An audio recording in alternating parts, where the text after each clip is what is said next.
नमस्कार मित्रांनो, स्वागत आहे तुम्हा सर्वांचं आपल्या स्टडी मास्टर्स या यूट्यूब चॅनलवरती. मित्रांनो, आपण मागच्या 2 व्हिडिओमध्ये आपल्या संविधानाची ओळख, संविधानाची उद्देशिका, संविधानाची वैशिष्ट्ये, मूलभूत हक्क भाग 1 हे बघितलेलं आहे.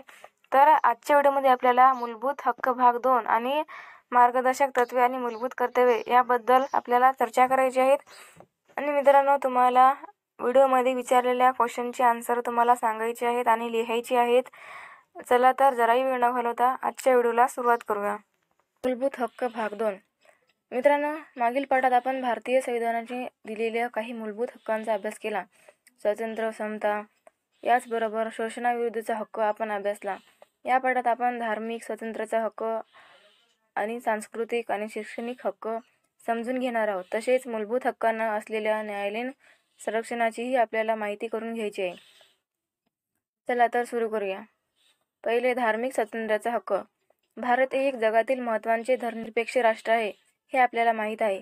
मागील इयत्तेमध्ये हे आपण अभ्यासले आहे, परंतु त्यासंबंधी संविधानात काय लिहिले आहे हे जाणून घेण्यासाठी तुम्हाला उत्सुकता असेल ना, तर ते उल्लेख धार्मिक स्वातंत्र्याच्या हक्कात आहे.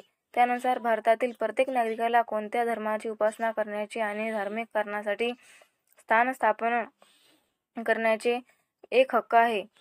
स्वातंत्र्याचा हक्क आणि व्यापक करण्यासाठी संविधानाने धार्मिक बाबतीत 2 बाबींना परवानगी दिली नाही. ज्या कराचा उपयोग विशिष्ट धर्माला प्रोत्साहन देण्यासाठी केला जाईल, असे कर शासनाला लादता येणार नाही. म्हणजेच धार्मिक कर लादण्यास संविधान प्रतिबंध करते. त्यानंतर दुसरे, शासनाची आर्थिक मदत घेणाऱ्या शैक्षणिक संस्थांमध्ये धार्मिक शिक्षण सक्तीचे करता येणार नाही. सांस्कृतिक आणि शैक्षणिक हक्क.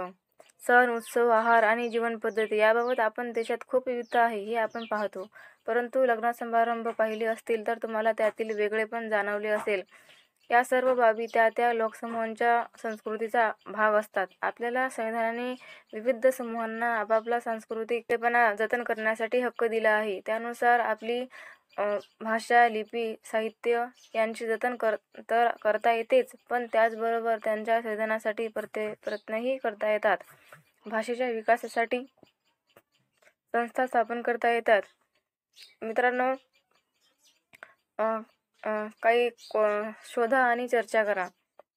संविधानाने किती भाषांना मान्यता दिली आहे आणि मराठी भाषेच्या संवर्धनासाठी महाराष्ट्र शासनाने कोणत्या संस्था निर्माण केल्या आहेत, ह्या 2 क्वेश्चनचे आन्सर तुम्हाला सांगायचे आहेत.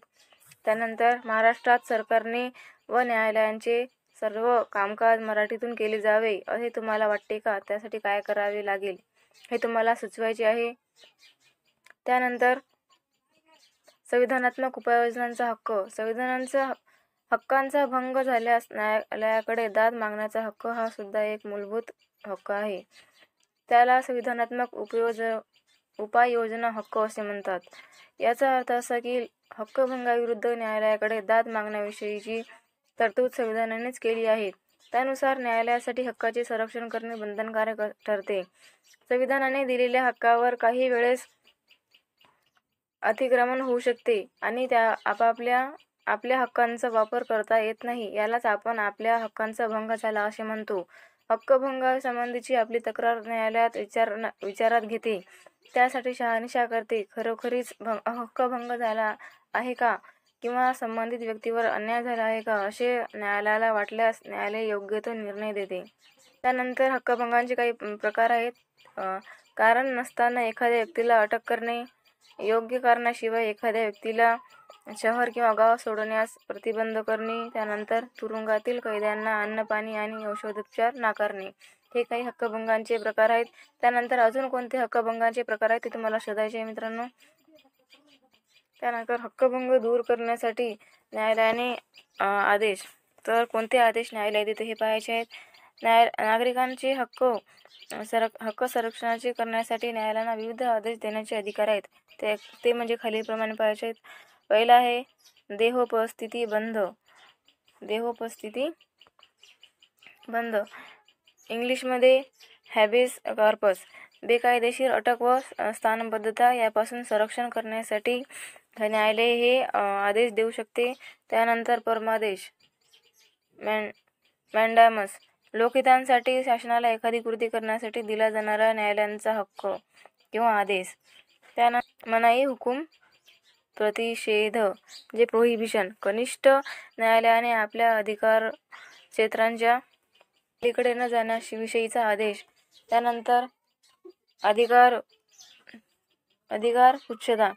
ओकिओ वर्नांटो कोणत्या अधिकाऱ्याने ही कृती केली असा सरकारी अधिकाऱ्याकडे जाब मागणारा न्यायालयाचा आदेश. त्यानंतर उत्प्रेक्षण. कनिष्ठ न्यायालयाने दिलेला निर्णय रद्द करून वरिष्ठ न्यायालयात खटला दाखल करण्यासाठी हा आदेश दिला जातो. त्यानंतर सरकारी अधिकाऱ्यांची ही प्रतिक्रिया योग्य की अयोग्य हे सांगायचे आहेत. निर्धारांसाठी असणाऱ्या एका योजनेचा आपल्याला लाभ मिळावा म्हणून सर्व आवश्यक कागदपत्रे सादर करणाऱ्या महिलेला तो निराधार दिसत नाहीस असे म्हणून लाभ नकारणाऱ्या सरकारी अधिकाऱ्यांची ही कृती योग्य की अयोग्य हे सांगायचे आहे. त्यानंतर वरील प्रसंगात महिलेचा हक्कभंग झाला आहे असे तुम्हाला वाटते का आणि तिला दाद मागायची असेल तर तिने कुठे जावे. मित्रांनो, हे सगळं तुम्हाला सुचवायचे आहेत. त्यानंतर मूलभूत हक्कांना अशा प्रकारचे संरक्षण न्याय असल्याचे नागरिकांना आपल्या हक्कांचा योग्य वापर करता येतो. ते अधिक जागरूक, जबाबदार व सक्रिय नागरिक म्हणून आपली भूमिका पार पाडू शकतात. त्यानंतर मूलभूत हक्कांचा विचार करताना आपल्याला कर्तव्याचेही भान ठेवावे लागते. त्याचाच अभ्यास आपण पुढील पाठात करणार आहोत. तर या पाठामध्ये काही स्वाध्याय दिलेले आहेत ते स्वाध्याय तुम्हाला पूर्ण करायचे आहेत. त्यानंतर शेवटचा पाठ आहे मार्गदर्शक तत्त्वे आणि मूलभूत कर्तव्ये. मागील पाठात आपण संविधानाने दिलेल्या हक्कांचा आपण अभ्यास केला. त्यातून भारतीय नागरिकांना कोणते हक्क असतात हे समजले. एवढेच नव्हे तर हक्कांना न्यायालयाचे संरक्षण असते हेही आपण शिकलो. मूलभूत हक्कांचे आपल्या व्यक्तिगत आणि सार्वजनिक जीवनातील महत्त्वही लक्षात आले. या पार्श्वभूमीवर आपण मार्गदर्शक तत्त्वे म्हणजे काय ते समजून घेऊ. मूलभूत हक्क शासनाच्या अधिकारावर निर्बंध घालतात. खालील वाचा म्हणजे शासनावर कोणते निर्बंध असतात ते लक्षात येईल. उदाहरणार्थ, शासनाने नागरिकांमध्ये जात, धर्म, वंश, भाषा व लिंग यावर आधारित भेद करू नये. कोणालाही कायद्यापुढील समानता व कायद्याचे समान संरक्षण नाकारू नये. त्यानंतर कोणत्याही व्यक्तीचे जीवित हिरावून घेऊ नये. धार्मिक कर लादू नये. शासनाने काय करावे याविषयी काही सूचना संविधानाने स्पष्ट केल्या आहेत. या सूचनांना हेतू म्हणजेच संविधानाच्या उद्देशिकेत जी वैशिष्ट्ये स्पष्ट केली आहेत ती प्राप्त करण्यासाठीचे मार्गदर्शन म्हणजेच सूचनांना मार्गदर्शक तत्त्वे असे म्हटले जाते. त्यानंतर मार्गदर्शक तत्त्वांचा समावेश का केला हे पाहायचे आहे आपल्याला. भारताला स्वातंत्र्य मिळाले तेव्हा या देशात सुव्यवस्था निर्माण करण्याचे, सुरळीत राज्यकारभार करण्याचे मोठे आव्हान आपल्यासमोर होते. दारिद्र्य, मागासलेपणा, निरक्षरता दूर करून देशाची घडी नीट बसवायची होती. राष्ट्रबांधणीने कार्य करायचे होते. त्यासाठी नवनवीन धोरणे आखणे, त्याची अंमलबजावणी करणे आवश्यक होते. लोकांच्या कल्याणाचे उद्दिष्ट साध्य करायचे होते. थोडक्यात भारताचे एका नव्या विकसित व प्रागतिक देशात रूपांतर करायचे होते. त्यासाठी केंद्र शासन व राज्य शासनाने कोणत्या विषयांना प्राधान्य द्यावे, लोककल्याणासाठी कोणत्या उपाययोजना कराव्यात हे संविधानाने मार्गदर्शक तत्त्वाद्वारे स्पष्ट केले आहेत. राज्याच्या धोरणाने ते आधार बनवले. प्रत्येक मार्गदर्शक तत्त्वात राज्याच्या धोरणासाठी एक विषय आहे. त्या विषयाच्या अनुषंगाने नवीन धोरण आखावेत अशी अपेक्षा संविधानकारकांना व्यक्त केली आहे. ही सर्व धोरणे एकदम एकाच वेळी राबवायची असल्यास त्यासाठी खूप आर्थिक पाठबळ लागेल हे संविधानकारांनी जाणले होते. म्हणूनच त्यांनी मार्गदर्शक तत्त्वे शासनावर मूलभूत हक्काप्रमाणे बंधनकारक केली नाही. त्यांनी हळूहळू पण ठामपणे त्यांची अंमलबजावणी करावी अशी अपेक्षा त्यांनी व्यक्त केली. त्यानंतर काही महत्त्वाचे मार्गदर्शन तत्त्वे आहेत ते पाहायचे आहेत. शासनाने उपजीविकेचे साधन सर्वांना उपलब्ध करून द्यावे. स्त्री व पुरुष असा भेद त्याबाबत करू नये. त्यानंतर स्त्री व पुरुषांना समान कामासाठी समान वेतन द्यावे. त्यानंतर लोकांचे आरोग्य सुधारण्यासाठी उपाययोजना कराव्यात. पर्यावरणाचे रक्षण करावे. राष्ट्राच्या दृष्टीने महत्त्वाच्या ठिकाणचे म्हणजे स्मारके, वास्तू यांचे संरक्षण करावे. समाजातील दुर्बल घटकांचा विशेषतः संरक्षण देऊन त्यांना विकासाच्या संधी उपलब्ध करून द्याव्यात. वृद्धापकाळ, अपंगत्व, बेकारी यापासून नागरिकांचे संरक्षण करावे आणि भारतातील सर्व नागरिकांना समान नागरी कायदा करावा. त्यानंतर सांगा पाहू कोण. लोकांच्या वेतनाच्या संदर्भात समान कामासाठी समान वेतन असे मार्गदर्शक तत्व आहे. त्यातून संविधानातील कोणती उद्दिष्टे साध्य होतील असे तुम्हाला वाटते? आणि स्त्री पुरुषांनी सारखेच काम करून पुरुषापेक्षा स्त्रियांना कमी वेतन देण्याचे प्रकार का आढळतात? मित्रांनो, हे तुम्हाला याचे आन्सर तुम्हाला सांगायचे आहेत. त्यानंतर एक कृती आहे ती तुम्हाला करून पाहायची आहे. वरील मार्गदर्शक तत्वाव्यतिरिक्त अन्य मार्गदर्शक तत्वे शासनाने लोककल्याणासाठी काय करावे हे स्पष्ट करतात. खालील काही विषय दिले आहेत ते त्या संदर्भात कोणते मार्गदर्शक तत्व आहे हे शिक्षकांच्या मदतीने तुम्हाला शोधायचे आहे. किंवा उदाहरणार्थ परराष्ट्र धोरण, जागतिक शांतता व सलोख्याचे प्राधान्य, मुलींचे शिक्षण, निकोप व आनंदी वातावरणात बालकांचे संगोपन आणि शेती सुधारणा याबद्दल कोणती मार्गदर्शक तत्व हे शासनाने केले आहे किंवा करावेसे वाटते हे याबद्दल तुम्हाला सांगायचे आहे. त्यानंतर मार्गदर्शक तत्वे आणि मूलभूत हक्क या एकाच नाण्याच्या दोन बाजू आहेत. मूलभूत हक्कामुळे नागरिकांना आवश्यक असे स्वातंत्र्य मिळते, तर मार्गदर्शक तत्वे लोकशाही रुजवावी म्हणून पोषक वातावरण निर्माण करतात. अर्थात एखादे मार्गदर्शक तत्व शासनाने राबवले नाही तर त्या विरोधात आपल्याला न्यायालयात जाता येत नाही, परंतु विविध मार्गाने शासनावर दबाव आणून धोरण आखण्याचा आग्रह आपण करू शकतो. त्यानंतर शासनाच्या या सुविधांमुळे कोणत्या सुधारणा होतील असे तुम्हाला वाटते? उदाहरणार्थ सार्वजनिक स्वच्छतागृहे, स्वच्छ पाणी पुरवठा आणि बालकांचे लसीकरण याबद्दल पण तुम्हाला लिहायचे आहे. त्यानंतर मूलभूत कर्तव्य. लोकशाहीत नागरिकांवर दुहेरी जबाबदारी असते. एकीकडे त्यांना संविधानाने दिलेल्या हक्काबाबत जागरूक राहावे लागते, हक्कावर अयोग्य मर्यादा येणार नाहीत याबाबत दक्ष असावे लागते, तर दुसरीकडे काही कर्तव्य आणि जबाबदाऱ्या पार पाडाव्या लागतात. सर्व भारतीयांनी कल्याण व्हावे म्हणून संविधानाने मूलभूत हक्क आणि मार्गदर्शक तत्वे यातून अनेक तरतुदी केल्या आहेत, परंतु नागरिक त्यांची मूलभूत कर्तव्ये जोपर्यंत पार पाडत नाही तोपर्यंत शासनाने केलेल्या सुधारणांचे लाभ सर्वांना मिळत नाही. उदाहरणार्थ स्वच्छ भारत अभियानासाठी शासनाने स्वच्छतेचे अनेक उपक्रम राबवले, परंतु सार्वजनिक शिक्षणाने अस्वच्छता निर्माण करण्याच्या सवयी लोकांनी बदलल्या पाहिजेत. भारतीय नागरिकांना आपल्या जबाबदाऱ्यांच्या जाणीव व्हावी म्हणून संविधानात मूलभूत कर्तव्यांचा समावेश करण्यात आला. भारतीय नागरिकांनी मूलभूत कर्तव्ये पुढीलप्रमाणे आहेत.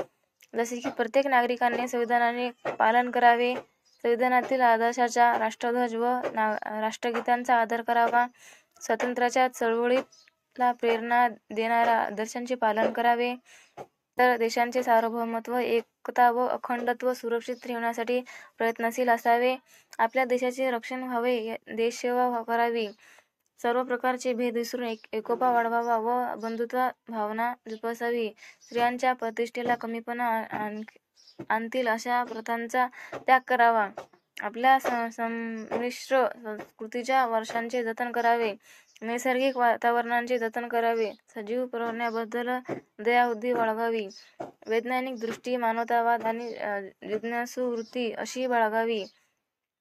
त्यानंतर सार्वजनिक मालमत्तेने जतन करावे, हिंसेचा त्याग करावा, देशाची उत्तरोत्तर प्रगती होण्यासाठी व्यक्तिगत व सामूहिक कार्यात उच्चताची पातळी गाठण्याचा प्रयत्न करावा. 6 ते 14 वयोगटातील आपल्या पालकांनी शिक्षणाच्या संधी उपलब्ध करून द्याव्यात. नंतर तुम्हाला एक सूची तयार करायची आहे. घरात तुम्ही कोणते हक्क मागता आणि कोणती कर्तव्ये पार पाडता याबद्दल सांगा. त्यानंतर शाळेत तुम्ही कोणत्या जबाबदाऱ्या पार पाडता, तेथील कोणती जबाबदारी तुम्हाला नकोशी वाटते, किंवा तुम्ही समाजात कोणती जबाबदारी पार पाडता आणि कोणती जबाबदारी तुम्हाला नकोशी वाटते याच्याबद्दल तुम्हाला लिहायचे आहेत. मित्रांनो, खाली तुम्ही पाहू शकता चित्र दिलेले आहे की वास्तूवर नाव टाकणारा मुलगा आहे. त्यानंतर लिंबू मिरचीची लटकवलेले चित्र आहे आणि त्यानंतर बस तोडफोड करत चालू आहे. त्यानंतर रस्त्यावर कचरा टाकणारी एक महिला दिसत आहे तुम्हाला. या चित्रामध्ये कोणत्या कर्तव्याचे पालन होत नाही आहे असे तुम्हाला वाटते ते तुम्हाला सांगायचे आहे. त्यानंतर इथे 7 विद्यार्थी आहेत जे की चर्चा करत आहेत. तर बघू आपण ते कशाबद्दल चर्चा करत आहेत. तर बघा, पहिले एक मुलगा काय म्हणतो, तर आपल्या गावातील नदी ही नदी वाटतच नाही, केवढा तो प्लास्टिकचा कचरा. मला कोणी सांगितलं तर मी आता नदीत कचरा टाकणार नाही. त्यानंतर ही मुलगी म्हणते की हे ठीक आहे, पण कानठळ्या बसणाऱ्या त्या आवाजांची काय करायची. त्यानंतर हा मुलगा म्हणतो की नागरिक म्हणून आपल्या जबाबदाऱ्यातही आपण आग्रह धरला पाहिजे. त्यानंतर मुलगी म्हणते की आपल्या देशाच्या साधन संपत्तीचे आणि सार्वजनिक संपत्तीचे रक्षण करणे हे आपले कर्तव्य आहे. आणि त्यानंतर मुलगा म्हणतो की सण उत्सव साजरे करणाऱ्या यांचे भानच राहत नाही लोकांना. त्यानंतर ही मुलगी म्हणते की आपण हळूहळू सुरुवात तर करूया, काही निश्चय करूया, मुलींना शाळेत जाण्यासाठी सांगूया, शाळेतील सुविधांचा जबाबदारीचे वापर करूया, आपल्या देशाची विषयी अभिमान बाळगूया, सर्व धर्मांच्या सण उत्सवात सहभागी होऊया, पर्यावरण दूषित न करता ते सण साजरे करूया, सार्वजनिक सुविधांचा उपयोग व वापर काळजीपूर्वक घेऊया, हाती घेतले सर्व कामे प्रामाणिकपणे आणि उत्तम रीतीने करूया. मित्रांनो, वरील संवादातून आपल्याला कोणत्या कर्तव्याचा बोध होतो आणि हक्क आणि कर्तव्याचा काही संबंध असतो का, आणि कर्तव्याचे पालन केल्याने काय होते असे तुम्हाला वाटते. तर या तिन्ही क्वेश्चनचे आन्सर तुम्हाला द्यायचे आहेत. त्यानंतर तुम्हाला काय वाटते. 6 ते 14 वयोगटातील मुलींना प्राथमिक शिक्षणाचा अधिकार मिळाला आहे. या वयोगटातील सर्व मुली शाळेत असणे आवश्यक आहेत. तरीही अनेक कारणांनी मुली शाळेत जाऊ शकत नाहीत.